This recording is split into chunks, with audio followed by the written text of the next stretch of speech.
Hey, how's it going? Welcome back to Tool Show with me, Master Dan, the Journeyman shooter.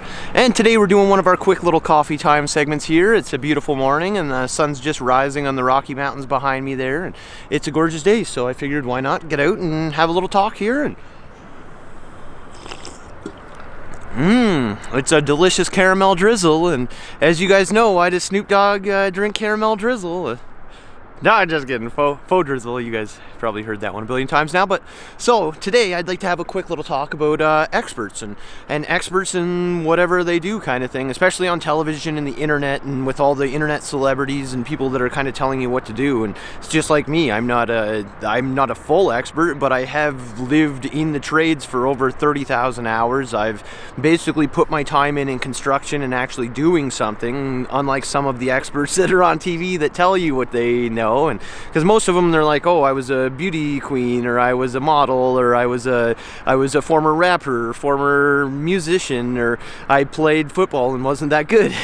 You have a billion different things, but you had your shot. So why are you taking away from all the actual people that have earned stuff, like teachers and construction workers and people that have actually been out there doing this for their whole lives? It's some people have put their whole entire lives into what they do, and then these people come along and they do one renovation at their house and they think they're experts and they know everything about everything.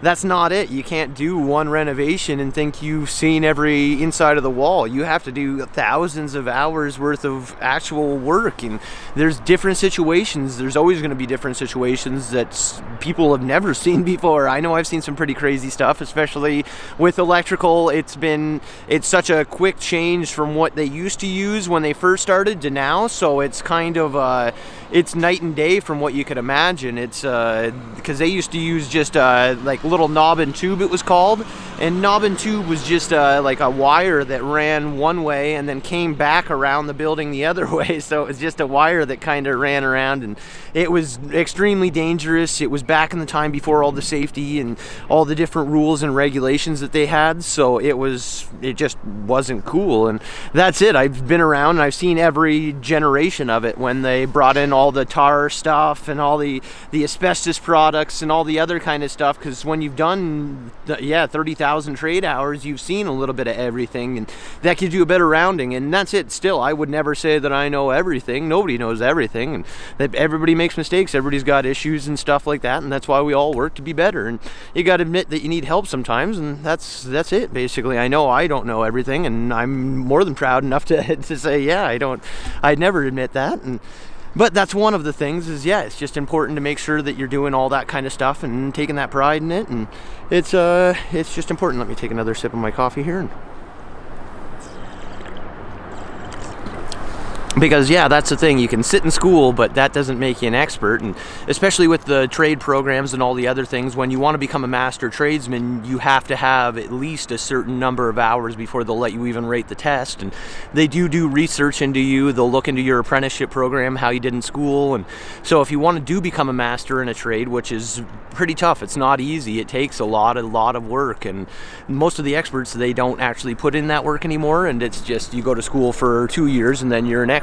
But it takes at least 10 years of working a job before you really understand something, really, most of the time. And even by that time, there's so many advances in trade, like changes in technology and just skills that people learn that kind of add to other things. And it's just like the trades. Artwork is, you're building art sometimes and you're selling a product to people that people need, especially electrical.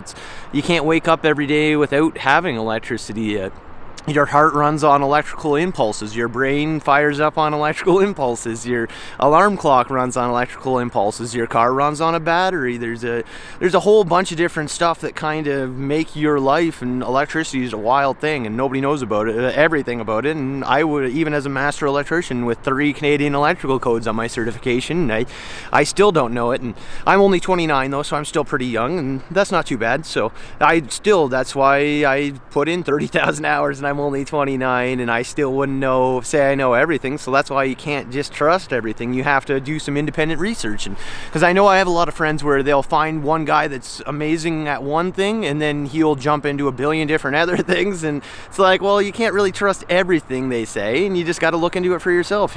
That's what you've got a phone, and Google's an amazing tool. So make sure you use Google properly and just type it in, search, and be using reputable websites, I guess, too, because you can use newspapers and proper places. I know there's a lot of stuff that even then it's not right. It's mostly just opinion by a lot of these people. So you just got to make sure you're doing the best that you can and try really hard, because that's life. It's not an easy thing, and there's nobody is an expert at getting through it. Well, there are certain ones, and that's why being a role model is a very important thing as well, because I've mentored through Big Brothers Big Sisters, and I'm always kind of looking for one of those guys that stands out as well. Look at this guy, he's a good mentor, he's a positive role model, he does good things with his life. And even like I was trying to think of who I could talk about right now that would be like that, and there's a few different people. I remember Jimmy Fallon always talked to, like, I remember he talked to Derek Jeter one time, and I watched an interview with him and Derek Jeter, and he said the reason he liked Derek Jeter is because Derek Jeter was a positive role model, and there's not a lot of those out there anymore, and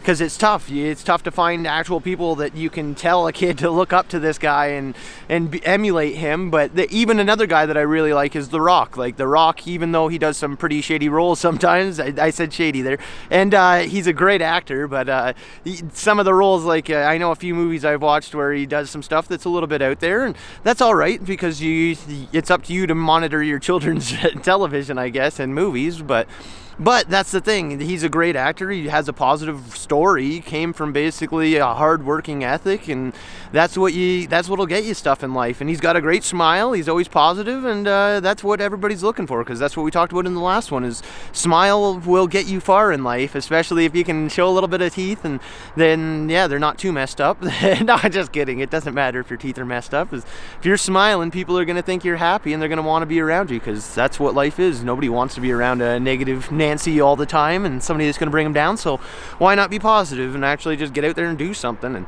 But back to the expert thing. I'm getting pretty far off my expert thing, but that's the thing. Even like the news, like I know I've watched so many news programs where these experts are horrible. Like their opinion is just that, it's opinion. It's not expert, it's just opinion. So you can't trust people's opinions, because that's how you were raised. Like you could have a horrible relative that raised you and taught you so many bad lessons, and that could be it. But you got to trust your own opinions personally, because really your gut's where it's at. If something doesn't feel right to you, then usually it isn't. So if your gut's telling you not to do something, or that something's not right, or somebody's not telling you the right information, then go with it.